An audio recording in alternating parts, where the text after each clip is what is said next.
Bonsoir à tous. Au sommaire de cette édition, l'événement 4 Ensemble en Belgique a rassemblé plus d'1 millier d'enfants le week-end dernier. Au Kenya, l'appel du pape et des évêques du pays au dialogue avant les élections présidentielles prévues jeudi. Et puis le Canada s'est lancé dans la préparation du synode pour les jeunes d'octobre 2018 avec un grand forum télévisé diffusé vendredi. Depuis l'affaire Weinstein, il y a quelques jours, les témoignages de femmes victimes de harcèlement sexuel se multiplient à travers le monde, notamment par le biais des réseaux sociaux. Entre malaise et colère, cette polémique réinterroge la relation homme-femme dans notre société.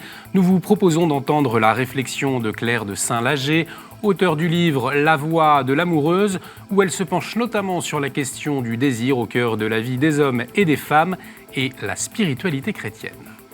Et on commence avec cet événement qui montre la vivacité de l'Église belge pour évangéliser davantage les plus jeunes.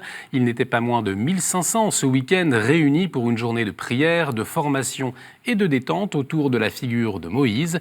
Pour la 4e année, les catéchistes du diocèse de Liège ont proposé de nombreuses animations pour les enfants de la région. On regarde. On se croirait presque dans un parc d'attractions. Mais dans les jardins de l'Institut Notre-Dame de Jupille, ce ne sont ni Mickey ni Astérix les héros, mais Moïse. Et pour l'occasion, les prêtres du diocèse ont joué le jeu jusqu'au bout. La journée a commencé en tenue de pharaon. Il nous paraît important de faire découvrir que la Bible, c'est pas un récit d'hier, mais c'est une grande actualité, que ces récits anciens nous interpellent et que, par exemple, cette année, la figure de Moïse, eh bien, c'est une figure qui nous touche dans notre existence par toutes ses facettes. Fini les cours traditionnels de caté, ce jour-là, les enfants apprennent à prier de manière ludique pour leur plus grand bonheur. On chante des chansons sur Jésus, Moïse. C'est une autre façon de prier, mais en chantant. Pas la même chose que rester dans une classe confinée. C'est la première fois que je venais ici, on m'en avait beaucoup parlé à l'école. On m'avait dit que ce serait super bien. Moi, personnellement, j'aime vraiment bien. Il y a beaucoup de bricolage, il y a des chants, il y a des détentes. C'est ouvert à tous, il y a beaucoup d'activités. L'évêque de Liège, Monseigneur Delville, est venu bénir les enfants, un temps fort pour le diocèse.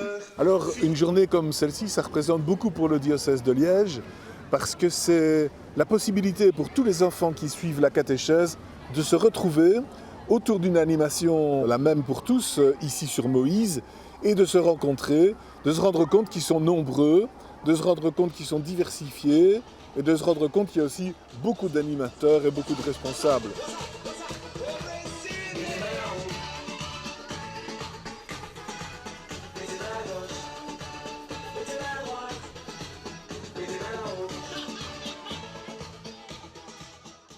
Un bel exemple de nouvel élan missionnaire de la vie et de la pastorale, pour reprendre les mots du pape François dans une lettre adressée dimanche au cardinal Filoni, le préfet de la Congrégation pour l'évangélisation des peuples.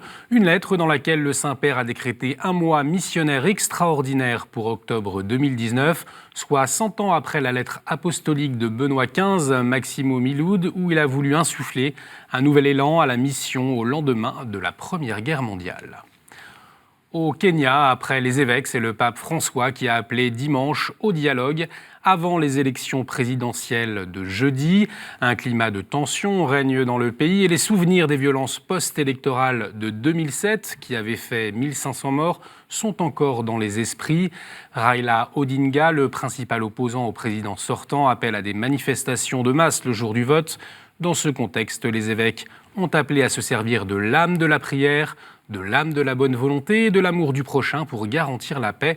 Des paroles qui ont du poids, comme nous l'explique le père Triail. Il revient tout juste du Kenya, où il a été curé de la paroisse francophone de Nairobi pendant 17 ans. Il y a eu quelques tués, il y a eu quelques manifestations. La police réagit toujours très très violemment, ça c'est un peu partout en Afrique. Mais je crois que l'appel du pape, l'appel des évêques et des autres communautés religieuses pour une journée de prière et jouer là-dessus, c'est quelque chose qui touche fortement la population. On estime que 30-35% des Kenyans sont catholiques, l'équivalent 35% du côté des protestants, différentes dénominations, 10-15% pour les musulmans. Donc c'est un pays fondamentalement religieux. Donc j'espère tout de même qu'en dernière minute, les mouvements qui vont vouloir empêcher les élections vont être fort contenus et limités, et que finalement les élections se passeront tout de même assez correctement et qu'on dira bon, Donc Raila, je crois, s'est retiré parce qu'il savait bien que les chances étaient vraiment minimes de pouvoir passer. Voilà, les évêques du pays qui parlaient bien de l'arme de la prière, non pas de l'âme de la prière, comme j'ai pu le dire. Et puis j'ajoute que le père Étienne Triail, qui a été honoré il y a quelques jours par le Vatican, il a été décoré de la médaille Pro Ecclesia et Pontifice pour ses 50 ans d'action en Afrique. Plus d'1 million de personnes ont défilé pour la famille et la vie dans les rues de 25 villes en Équateur il y a quelques jours. Une marche pour la vie soutenue par l'Église du pays, mais aussi par d'autres confessions chrétiennes, alors que plusieurs projets de loi sont actuellement soumis à l'Assemblée nationale de ce pays, comme faciliter l'accès aux pilules abortives, permettre la manipulation des embryons humains ou encore la promotion de la théorie du genre dans les écoles. Les manifestants ont demandé au gouvernement de suspendre ces propositions de loi. Une grande figure de l'Église orthodoxe russe en France s'est éteinte à l'âge de 87 ans. L'archiprêtre Nicolas Lossky, toujours resté fidèle au patriarcat de Moscou, il était un grand spécialiste de l'Église occidentale, grand promoteur de l'Église orthodoxe en France. Il était aussi avant-gardiste sur la question de l'œcuménisme. Professeur de civilisation britannique à l'université de Nanterre, il a beaucoup œuvré pour le rapprochement avec les églises anglicanes. Dans sa dernière apparition télévisée, il y a quelques années, il expliquait pourquoi.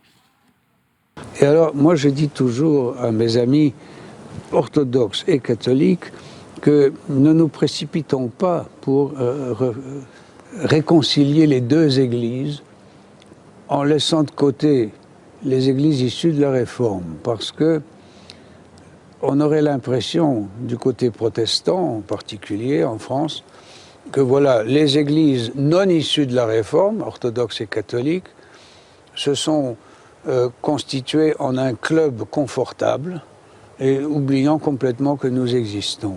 C'est pourquoi moi je suis très attaché au dialogue plurilatéral, multilatéral et pas seulement bilatéral.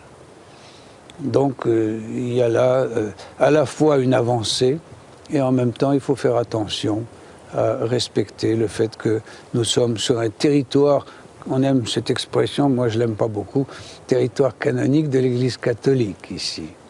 Alors il faut le respecter. Un prêtre du diocèse de Paris a été nommé vicaire patriarcal latin pour les fidèles de langue hébraïque à Jérusalem. Le père Rafik Nahara succède au père David Néos. Il avait démissionné de ses fonctions en août dernier, épuisé par sa charge. Monseigneur Pizzaballa, l'administrateur apostolique du patriarcat latin, l'avait vivement remercié pour avoir participé à l'édification d'une communauté chrétienne jeune et vivifiante au sein de la société israélienne. Et c'est donc désormais le père Nahara qui en sera à sa tête. L'ancien enseignant d'exégèse biblique au Collège des Bernardins a également été nommé coordinateur pour la pastorale des migrants pour le patriarcat latin en septembre dernier. Des prêtres et des fidèles du diocèse de Toulouse ont chaussé leurs baskets pour participer au marathon qui s'est couru dans la ville rose dimanche. Et pas seulement pour le challenge sportif, mais bien pour annoncer la parole de l'Évangile, notamment avec leurs t-shirts sur lesquels on pouvait lire « La paix soit avec vous ». Des t-shirts portés aussi par une cinquantaine de personnes aux abords de la course, venus supporter leur pasteur comme le vicaire général, le père Guignard.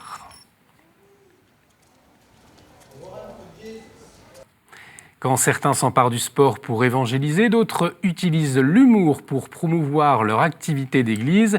C'est le cas à Douai, dans le nord de la France. L'aumônerie de l'enseignement public a lancé une campagne d'affichage plutôt marrante, comme avec ce slogan « Trop jeune pour les bigoudis, viens à l'aumônerie » ou encore « Arrête ton Wi-Fi, viens à l'aumônerie ».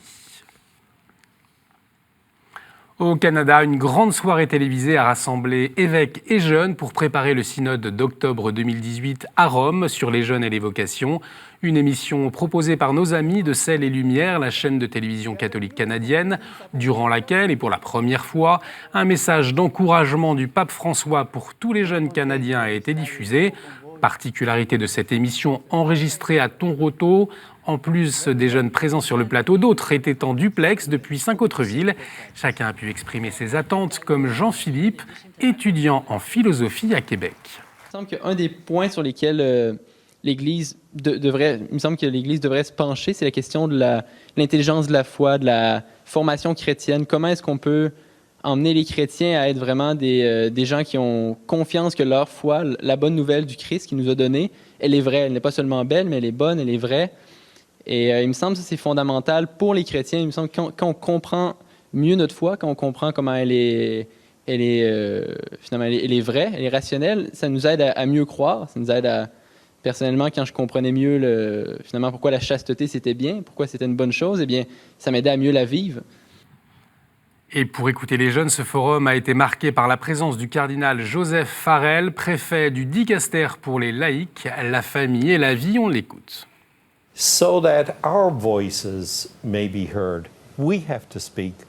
As Pope Francis has asked us on many occasions, we really need to let our voice be heard. If not, life will go on as before, and that is not the way we want it to be. We need church to be more involved with the young people of the world. And you, my dear people, are the ones who are going to tell us how to do that. Et parmi les animateurs, peut-être que vous avez reconnu Jasmin Lemieux-Lefebvre. Il intervient régulièrement dans notre chronique du Monde et c'est naturellement qu'il revient pour nous sur cet événement. L'écoute.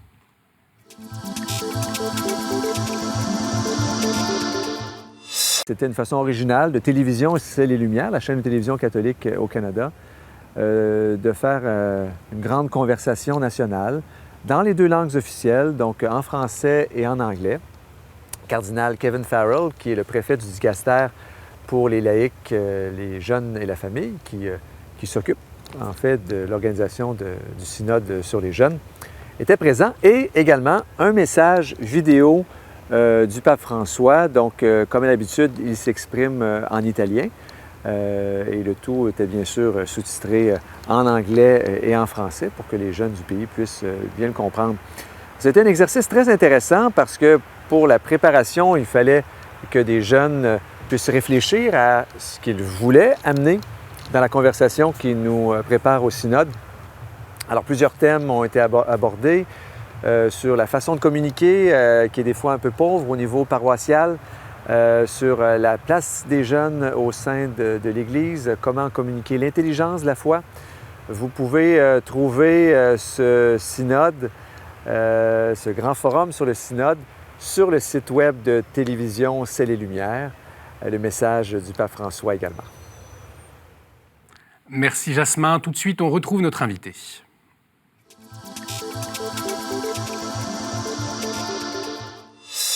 Depuis l'affaire Weinstein, ce producteur de cinéma américain accusé par de très nombreuses femmes, notamment des actrices, de harcèlement sexuel, les révélations se multiplient et les témoignages de femmes harcelées affluent, notamment sur les réseaux sociaux avec le hashtag Balance ton porc. Claire de Saint-Lager, bonsoir. Bonsoir Olivier. Alors vous êtes fondatrice d'Isha Formation. Ce sont des sessions pour accompagner les femmes à rayonner et retrouver la joie d'être femme en écoutant leurs désirs profonds. Vous êtes aussi l'auteur de l'essai La voix de l'amoureuse aux éditions Artege. Vous vous penchez sur la notion de désir au cœur de la vie des hommes et des femmes, mais aussi au cœur de la spiritualité chrétienne. Alors, toutes ces révélations de harcèlement sexuel ces derniers jours, quelles interrogations ont-elles suscité chez vous ? Alors moi, j'ai découvert j'allais dire, le mouvement qu'il y a eu sur les réseaux sociaux, sur Facebook, par le post d'une amie américaine. Et j'étais pas très étonnée parce que c'est plutôt quelqu'un qui était très engagé dans des mouvements féministes. Et puis ensuite, j'ai vu fleurir les MeToo sur les pages d'autres amies françaises notamment. Et c'est un sujet qui est délicat et qui suscite des réactions diverses et variées parce que il y a la question de la libération de la parole. Et il faut savoir que pour une femme, une agression du type harcèlement, c'est quelque chose qui va d'abord générer de la honte avant de générer de la colère. Donc c'est pas évident. La parole se libère quand on arrive au stade de la colère. Pas toujours de manière ajustée, mais en tout cas, c'est à ce moment-là qu'on s'exprime. Au moment de la honte, c'est plutôt quelque chose qu'on va garder pour soi. Et ce qui fait que les MeToo ont fleuri, c'est, tiens, je ne suis pas la seule, et donc je m'autorise à exprimer que j'ai pu vivre voilà, ce sentiment qu'on venait dépasser des frontières auxquelles je n'avais pas donné d'autorisation.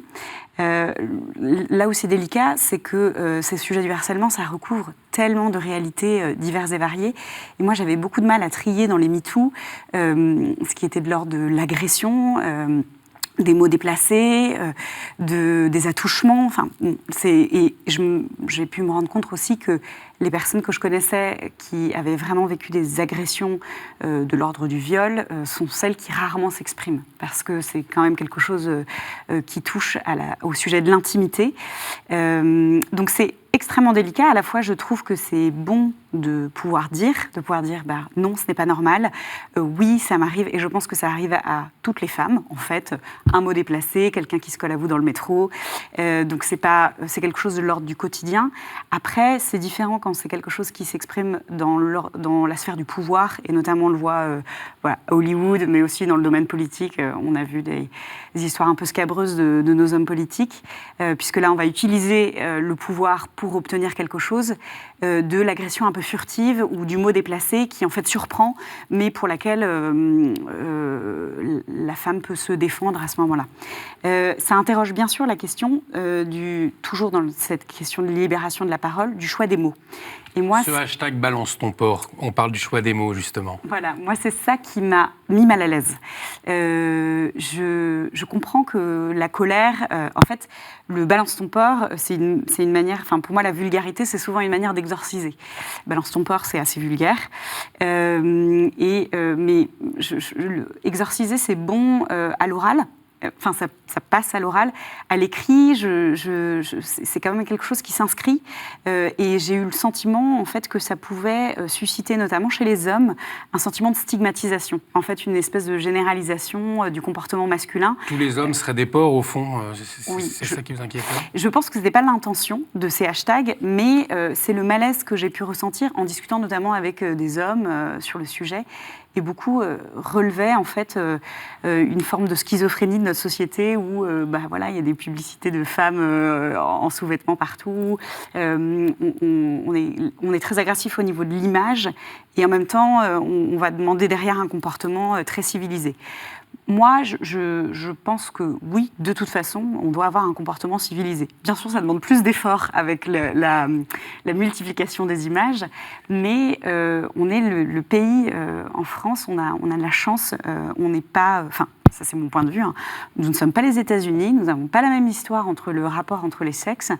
Là, je me permets de citer deux historiennes qui ont écrit des ouvrages très intéressants sur la spécificité française au niveau de tout le sujet du dialogue entre les hommes et les femmes. La galanterie à la française, voilà, la galanterie française. Donc, voilà, je pense à Claude Habib qui a écrit ce livre, Galanterie française, et Mona Ozouf, Les mots des femmes, où elle montre vraiment qu'il y a une singularité de la place de la femme en France, et qu'au fond, la France a été pendant des années le pays des femmes. D'où le fait que c'est pas un pays dans lequel les femmes cachaient... Enfin, dans tous les pays du monde, la femme française, c'est l'élégance, c'est la beauté exposée, c'est... justement pas cette espèce de voile posé sur la beauté féminine. Donc, cette beauté féminine, elle est nécessaire à pouvoir regarder? De toute façon, la beauté, c'est quelque chose d'intrinsèquement bon. le Dieu est beau. Et quand on contemple la beauté de la création, on voit à quel point la beauté élève, nous donne envie d'être meilleur, dilate l'âme. Donc la beauté a des effets très positifs. Ce qui est compliqué, c'est quand on veut la mettre la main dessus. Et c'est toute la question du désir, en fait, c'est d'être capable de rentrer dans la contemplation. Donc, reconnaître qu'une femme est belle, ça n'a rien de négatif. Moi, je dis souvent, j'en parlais avec des amis, des jeunes femmes, on disait, quand on reçoit mademoiselle, vous êtes charmante ou vous êtes jolie dans la rue, même si c'est dit de manière un peu maladroite, quand vous dites merci et que vous passez votre chemin, vous pouvez être sûr que personne ne vous embête. Donc, c'est intéressant de savoir, de le prendre, en fait, de manière très gratuite et de dire merci et d'avancer. C'est un geste, c'est quelque chose de très naturel de montrer, c'est beau de reconnaître qu'une femme est belle. Après, ça interroge toute la question du désir. Alors justement, effectivement, dans votre essai, vous en parlez à plusieurs passages de cette notion du désir. En quoi cette affaire de harcèlement, elle montre que notre société doit s'emparer peut-être différemment de cette notion ? Du désir, oui. Alors, moi, je pense qu'on est beaucoup dans la confusion dans les mots. On confond pudeur et pudibonderie, on confond chasteté et abstinence, et on confond le désir et la pulsion du moment. C'est-à-dire que on confond donc pudeur et pudibonderie. La pudeur, c'est pas de tout cacher, de surtout pas montrer ses jambes ou un décolleté ou de se maquiller, j'allais dire, pour mettre en valeur les traits du visage.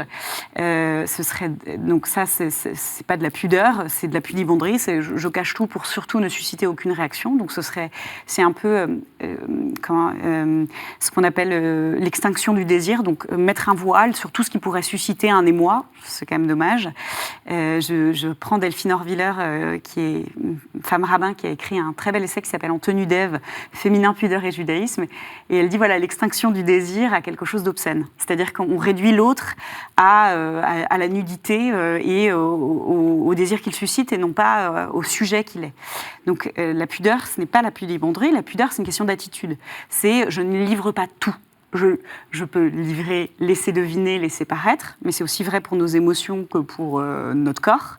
La pudibonderie, c'est s'effaroucher de tout ce qui suscite en nous une forme d'élan ou d'émoi. L'abstinence, c'est l'absence totale de relations sexuelles, de contact.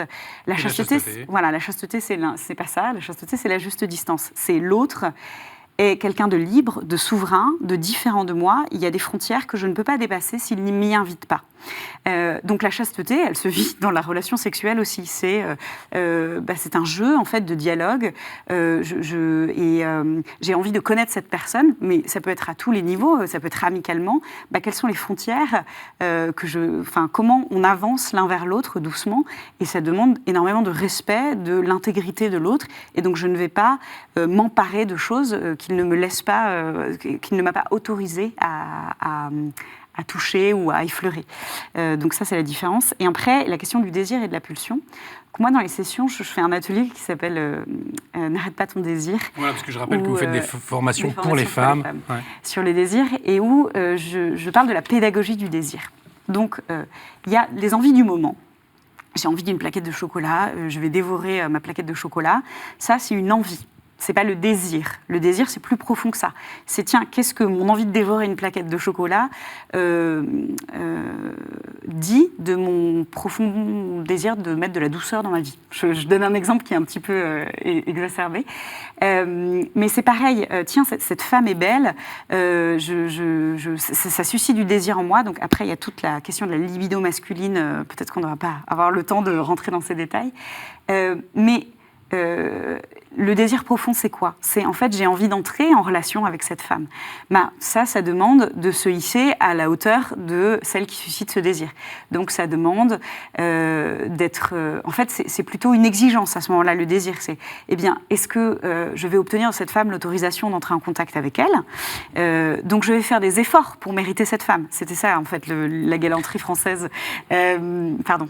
Et justement, comment est-ce qu'on fait aujourd'hui ? Il nous reste assez peu de temps. Comment est-ce qu'on fait aujourd'hui pour éduquer les jeunes hommes, les jeunes femmes ? Est-ce qu'il n'y a pas un manque, justement, pour se réapprovisionner tout ça ?